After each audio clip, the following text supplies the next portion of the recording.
Ya, pemirsa masih di Idea First Session Closing. Pemirsa menjadi seorang kreator konten atau influencer dapat dilakukan dengan mudah berkat sejumlah platform yang tersedia seperti Instagram, YouTube, hingga TikTok.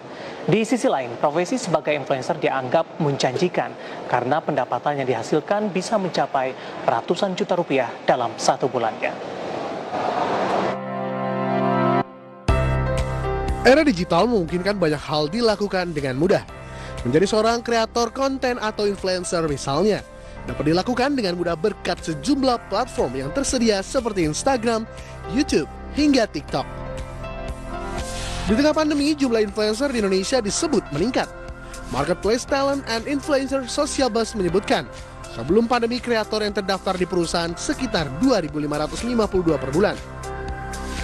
Namun hingga saat ini jumlahnya meningkat hingga 3 kali lipat setiap bulannya. Rata-rata sebanyak 7.730 mendaftar sebagai content creator. Karena menjalani pekerjaan sebagai content creator atau influencer dianggap sangat menjanjikan. Salah satu contoh influencer, Ria Ricis, bisa mendapatkan penghasilan sekitar 320 juta dalam satu bulan. Atta Halilintar 253 juta per bulan dan Awkarin sekitar 100 juta per bulan. Lantas dari menjamurnya influencer di Indonesia saat ini, adakah kontribusinya terhadap negara? Jika memang ada, hal apa yang harus dilakukan pemerintah untuk terus mendukung pertumbuhan influencer di Indonesia? Saksikan pembahasan selengkapnya dalam IDX First Session Closing Market selengkapnya. Ya, pemirsa, seiring dengan perkembangan era digital, secara tidak langsung juga menyebabkan profesi sebagai influencer kian menjamur. Dan kita akan membahas topik yang menarik ini bersama rekan kami, Mangi Ferajong. Kita akan langsung sapa saja. Selamat siang, Mangi. Apa kabar? Ya, halo. Selamat siang, David. Kabar baik. David sendiri kabarnya seperti apa? Kabar baik juga, Mangi. Sebenarnya topik apa yang akan kita bahas pada siang hari ini? Dan tampaknya berbau digital juga sepertinya, Mangi. Betul, David. Jadi hari ini saya akan membahas lebih jauh terkait dengan pertumbuhan influencer yang ada di Indonesia yang memang diiringi dengan tren bertumbuhnya sektor digital di Indonesia, David.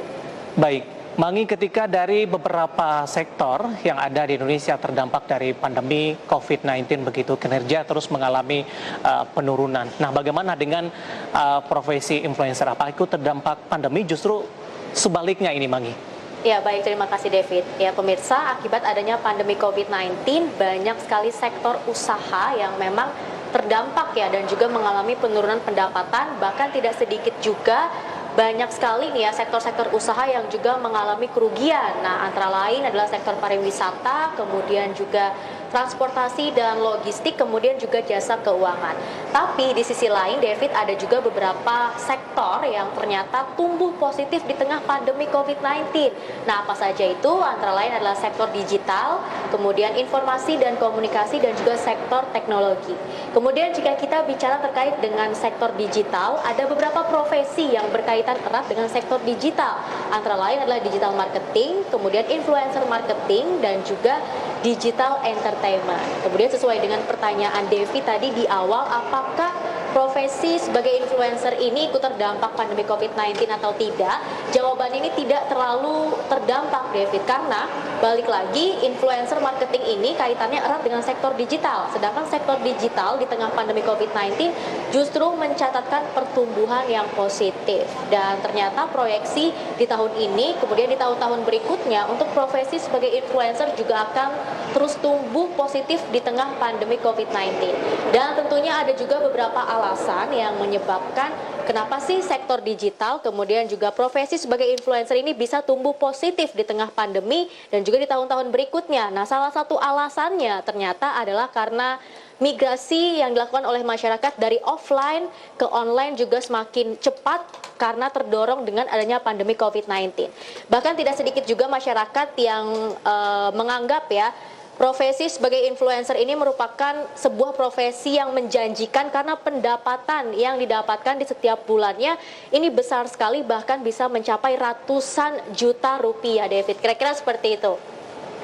Baik, Mangi, ketika saya sebagai seorang pemula ingin menjadi seorang influencer begitu, sebenarnya aspek apa sebenarnya yang harus diperhatikan, kemudian juga dari sisi potensi dan peluang bisnis untuk menjadi seorang influencer ini? Ya, tentunya jika ingin menjadi seorang influencer begitu ya, harus pintar-pintar, harus kreatif juga dalam menyediakan konten ya, agar masyarakat atau para konsumen begitu ya mau menikmati konten yang kita sajikan. Dan sedikit saya informasikan nih kepada David dan juga pemirsa terkait dengan pendapatan dari para influencer yang ada di Indonesia. Nah, kita bisa saksikan bersama melalui layar televisi Anda, pemirsa. Ini saya jabarkan dulu mulai dari para YouTuber ya dengan pendapatan tertinggi yang ada di Indonesia. Yang pertama ini ada Raffi Ahmad, di mana Raffi Ahmad ternyata pendapatan per bulannya ini mencapai 649 juta sampai dengan 10 miliar rupiah. Kemudian di posisi kedua ini ada Baim Wong dengan pendapatan per bulannya mencapai 467 juta sampai dengan 7,48 miliar rupiah. Kemudian ada Ria Ricis di posisi ketiga dengan pendapatan dimulai dari 320 juta rupiah sampai dengan 5 miliar rupiah. Kemudian ada Deddy Kobusier ya, pendapatannya ini sekitar 275 juta per bulan sampai dengan 4,42 miliar rupiah per bulan. Dan di posisi terakhir ternyata ada Atta Halilintar yang pendapatannya ini sekitar dimulai ya dari 253 juta sampai dengan 4,05 miliar rupiah. Nah, itu untuk para YouTuber. Kemudian kita geser sedikit ya untuk para selebgram atau influencer yang hits sekali begitu di Instagram. Ini ada Aukarin yang ternyata pendapatannya mencapai 97 juta rupiah sampai dengan 100 juta rupiah. Kemudian Rahel V-nya pendapatannya juga sekitar 100 juta rupiah per bulan dengan menjalani profesi sebagai influencer. Dan ada juga Clarin Christabel ya yang ternyata pendapatannya juga bisa mencapai 80 juta rupiah. Bahkan David, saking banyaknya pendapatan dari para influencer ini, beberapa influencer ya seperti Raffi Ahmad contohnya dan juga Atta Halilintar ini baru saja membeli beberapa klub sepak bola yang ada di Indonesia. Bayangkan, itu merupakan pencapaian yang luar biasa begitu ya, karena memang lagi-lagi pendapatan dari para influencer ini cukup banyak ya, bukan cukup banyak, bahkan banyak sekali ya, mencapai 10 miliar rupiah dalam satu bulannya, David. Baik, Manggi, dari beberapa nama yang Anda sebutkan tadi itu rata-rata adalah public figure, yang intinya adalah dari sisi follower mereka juga sudah cukup banyak sekali. Bagi pemula, bagaimana Anda melihatnya ketika ingin menjadi seorang influencer, kemudian potensi kedepannya akan seperti apa begitu, Manggi? Baik, jadi betul sekali yang sudah David sampaikan tadi, beberapa yang sudah saya sebutkan memang termasuk public figure begitu, karena memang sebenarnya definisi dari influencer ini adalah seseorang yang memiliki follower banyak di sosial media, dan nama-nama yang sudah saya sebutkan tadi juga memiliki follower yang cukup banyak begitu ya di sosial media mereka. Kemudian sebenarnya potensi atau peluang dari profesi sebagai influencer ke depannya ini tentunya akan semakin berkembang di tahun ini maupun di tahun-tahun berikutnya. Nah, jika kita kilas balik sedikit di tahun 2020 memang adalah waktunya untuk bertahan begitu dari hantaman pandemi COVID-19. Tapi di tahun 2021 ini adalah waktunya untuk bangkit dan tumbuh begitu ya, berkembang lebih jauh lagi, terutama bagi profesi sebagai influencer sendiri. Kenapa saya mengatakan profesi sebagai influencer ini akan semakin tumbuh pesat di tahun ini maupun di tahun-tahun berikutnya? Karena ternyata pola perilaku masyarakat saat ini cukup stabil dan familiar begitu ya dalam menggunakan gawai digital. Nah, contohnya saat ini saja kita juga sudah bisa melakukan aktivitas apapun hanya dengan menggunakan gadget kita saja, mulai dari belanja, kemudian juga menonton film, kemudian olahraga dan lain-lainnya. Saya yakin saat ini David pun juga lebih sering menggunakan handphone atau gadget ya untuk mengisi waktu luang sehari-hari begitu, David ya. Betul sekali, Manggi. Nah, yang menarik, Manggi, ketika di luar dari sisi konten begitu, apakah iklan digital juga bisa diakomodir sebagai seorang influencer begitu? Ketika saya punya satu produk mungkin dalam hal ini ingin memasarkan begitu, saya ingin memberikan informasi kepada para pengguna digital atau kepada masyarakat umumnya untuk mengiklankan pada satu orang influencer. Apakah ini juga menjadi satu peluang, Manggi, di tengah perkembangan teknologi digital sampai sejauh ini? Iya, baik David, jadi terkait dengan hal tersebut ya, memang saat ini trennya banyak sekali para pelaku usaha termasuk e-commerce dan lain-lainnya ini menggunakan jasa influencer untuk memasarkan produknya kepada masyarakat luas begitu ya. Karena contohnya saya saja ini ketika ingin mendapatkan satu informasi ini saya langsung biasanya mencari lewat beberapa influencer yang ada di sosial media seperti Instagram begitu, David. Nah, diproyeksikan ini ke depannya tren pemasaran ya juga akan segera beralih lebih digital begitu ya. Jadi tren pemasaran seperti lewat flyer atau pamflet yang bukan digital sifatnya ini segera akan ditinggalkan oleh para pelaku usaha. Dan ada contoh juga, ini beberapa e-commerce yang ada di Indonesia ya, seperti contohnya ada Shopee, kemudian Tokopedia, Lazada, Bukalapak, Blibli, dan lain-lainnya. Ini menggunakan jasa influencer bahkan dari luar negeri begitu ya, dan public figure dari luar negeri ini untuk meningkatkan brand awareness dari produk itu sendiri. Contohnya ya, ini seperti Tokopedia yang ternyata menggunakan jasa dari Blackpink dan juga BTS dan menjadikan mereka ini sebagai brand ambassador dari Tokopedia. Kemudian Shopee memilih Amanda Manopo ya sebagai brand ambassadornya, kemudian Bukalapak memilih Desta, kemudian Blibli ini memilih Marion Jola sebagai brand ambassador, dan juga Lazada sendiri memilih Lee Min Ho sebagai brand ambassador. Dan ternyata ketika para e-commerce ini ya menggunakan jasa influencer ya sebagai brand ambassador dan untuk memasarkan produknya, terjadi peningkatan penjualan yang cukup signifikan. Bahkan ada satu fenomena yang baru saja terjadi, ini baru saja kemarin begitu ya, ketika salah satu restoran fast food di Indonesia ini menggunakan jasa salah satu influencer ya asal luar negeri, yaitu BTS ya, yang dikaitkan dengan produk yang dijual. Ternyata penjualannya juga meningkat sangat drastis sekali, dan memang kedepannya diproyeksikan terkait dengan iklan-iklan ya, ini akan segera beralih ke iklan digital, David, trennya. Baik, Mangi, di sisi lain ketika menjadi seorang influencer, tentu ketika memasuki dunia atau profesi ini tantangan juga cukup banyak, terutama dari sisi persaingan dari para public figure tadi, tidak hanya dari Indonesia saja di dalam negeri, tapi juga dari mancanegara. Tadi pun juga Anda sebutkan dari Korea juga banyak yang menjadi salah satu sarana bagi para pemilik produk untuk memasarkan produknya di Indonesia begitu. Dalam ketatnya persaingan, bagaimana Anda melihat dari strategi untuk bertahan sampai sejauh ini? Iya, tentunya memang di tengah menjamurnya influencer di Indonesia bahkan di belahan dunia lainnya begitu ya, terjadi persaingan yang cukup ketat. Nah, yang harus dilakukan tentunya harus ada beberapa strategi dan upaya ya agar bisa bertahan di tengah persaingan yang cukup ketat tersebut. Jadi sebenarnya begini, David, ketika adanya pandemi COVID-19 ini secara tidak langsung ya memaksa masyarakat untuk tetap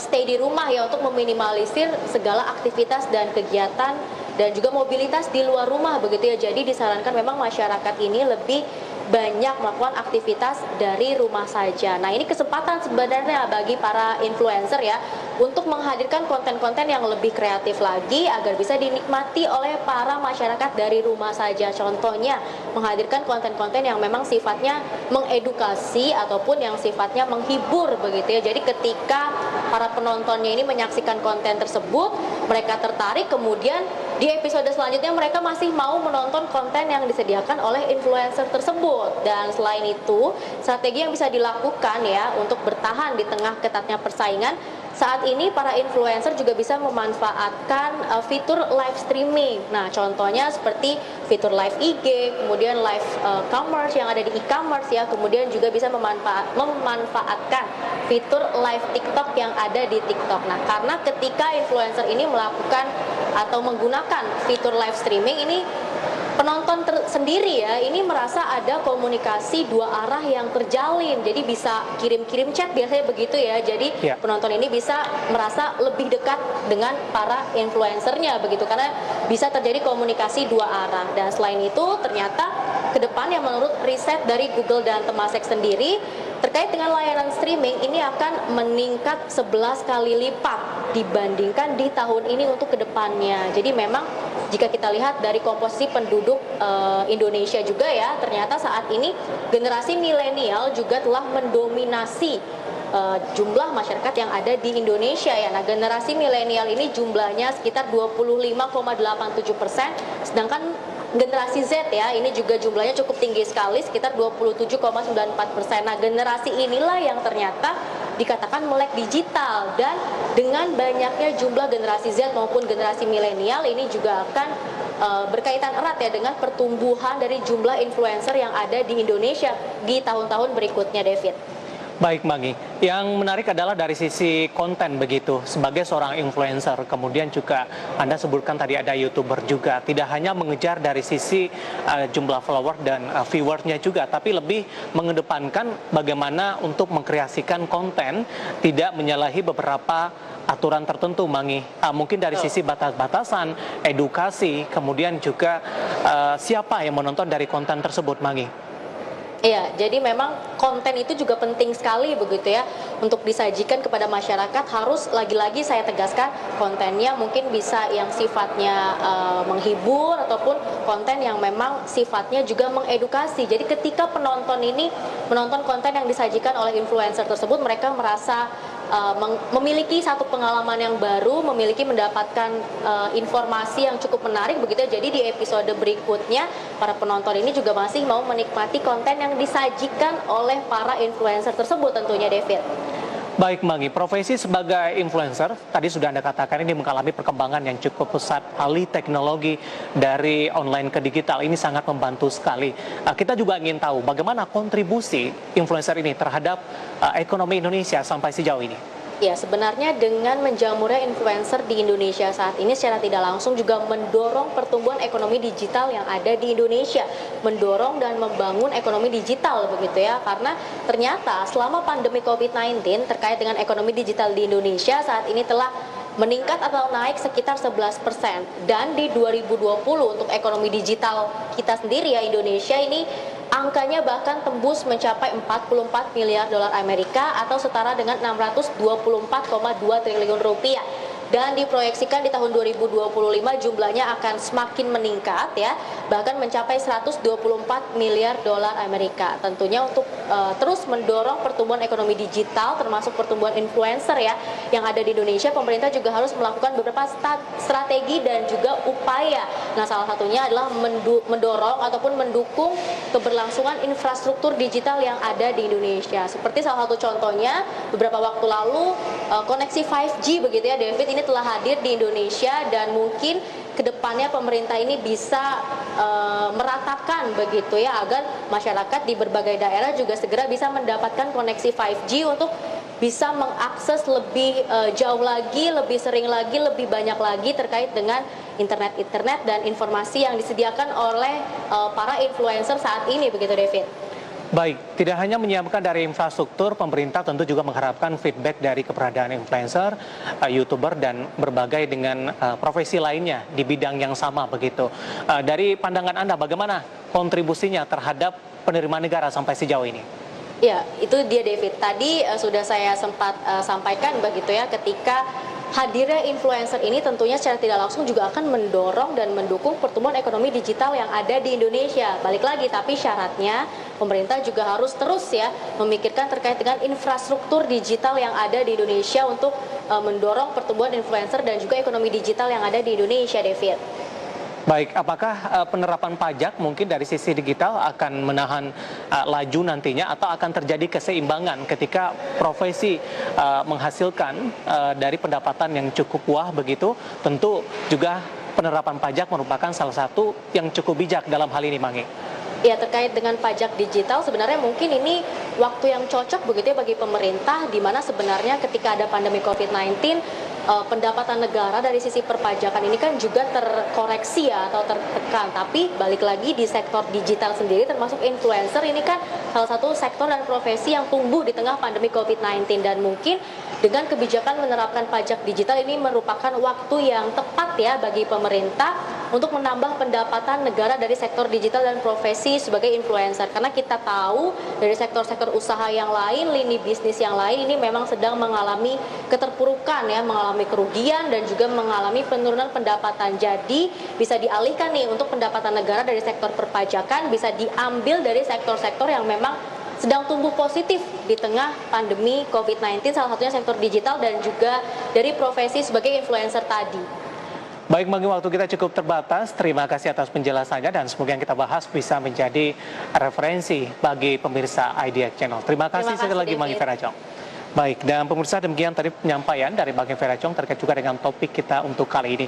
Dan tetap di tempat Anda karena setelah ini IDX Versus in Closing akan segera kembali dengan informasi menarik lainnya.